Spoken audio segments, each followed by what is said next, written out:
the number one rule is laugh extra hard.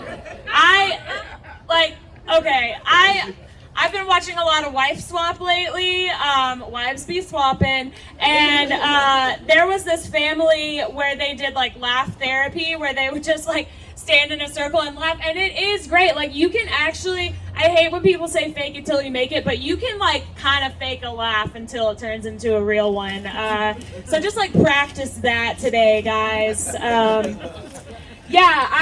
My friend, she makes fun of me for watching Wife Swap, reality TV, but she works at like a sexy ramen restaurant, so like she gets to see like hot people all the time, and like I work at a group home for kids, so I kind of have to watch trashy reality TV, you know?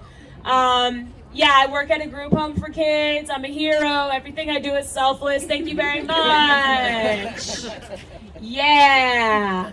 I've been bribing the kids a lot. I bribe them with Pokemon cards. Like, it works for the younger kids for the most part, but like, we just got 2 14-year-olds from jail. So, I'm selling crack now if you guys are interested. Thank you. But it's like I'm really coming to an end at this job. Like I'm kind of losing it. Because I finally did it. I put it off for a while, and I finally did it. I finally flipped off an 8-year-old. Yeah, he got naked in the calm down room and spread his ass cheeks, and he goes, "You want this dirty ass?" And I flipped him off because I feel like, who's gonna fire me? You know, I have a degree in theater, and I'm like helping kids with their trauma, and it makes no sense. So they're obviously desperate, you know. I've been believing even more and more and more in abortion. Like, I feel like if you're on meth, you should get an abortion, right? Yeah, can we agree on that? Okay, thank you. But like, if everyone who was on meth got an abortion, I wouldn't have a job. So tell your meth friends to keep it up. Keep having unprotected sex. I don't know. I'm like, this one kid, I took him to the doctor, and the doctor was like, "All right, if you can just TT in this cup for me." And I was like, this kid shot his stepfather. You can say piss. I've been doing this TikTok affirmation. It's like, I do not chase, I attract. What's mine will simply find me. And what found me was herpes. Yeah. Ever since I turned 28 in August, and ever since I turned 28, like, terrible shit has been happening to me. I got COVID, I got herpes, I've been having vertigo, and I just feel like everything is on a decline. Like, I feel like this is like my bad luck year. And I was like, okay, if this is really my bad luck year, let me test it, you know? I'm gonna bring mushrooms on an airplane. And I made it, guys. I'm okay. Thank you. Yes. I traveled. I say that I like traveling, but then like, really traveling is just like eating Taco Bell and carrying a bag of your dirty underwear. And I'm like, do I like this? You know? Do I like sleeping on people's futons while they're like having sex in the other room? I don't know. Like, I always stay with couples. All my friends are couples. It feels like everyone is like either like getting married or like doing shrooms all the time. And I feel like I'm not really doing either. I mean, I guess what I'm saying is like, if anyone has shrooms, let me know. I used to live alone before I lived here. Does anyone here live alone? Yeah.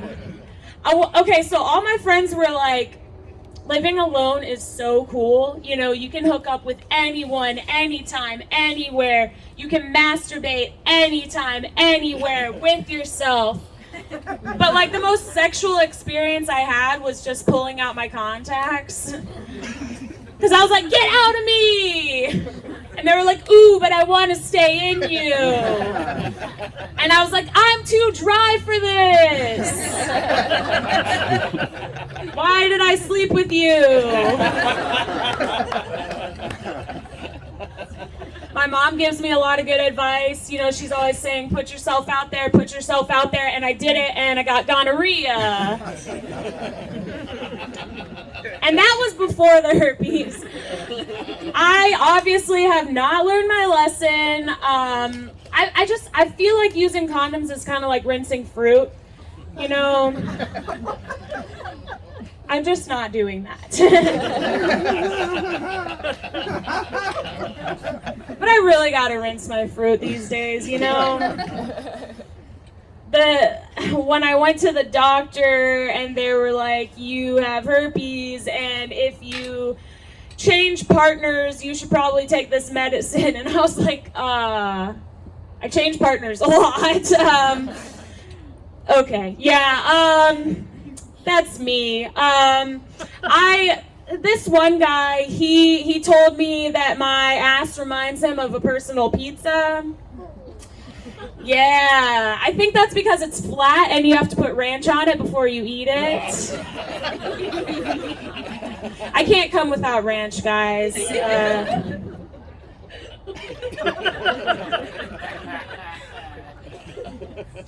I go to therapy. Do y'all go to therapy? Woo! I found out something with my therapist, pretty liberating. There's not one perfect man out there for me. You know, like men are like grocery stores. I have to go to multiple before I get all that I want for the week. Yeah. Like I have to go to Whole Foods to get emotional support. I have to go to Publix to get male attention. I have to go to Piggly Wiggly to have an orgasm.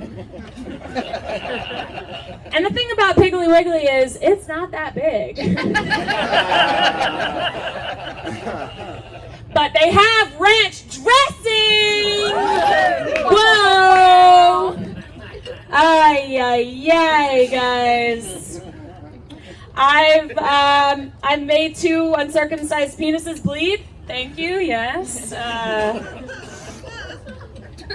The first time I was at this Alabama-themed bar in Chicago, my first mistake, and I ran into this guy that I recognized from Tinder, and he was like, you're a comedian, tell me a joke.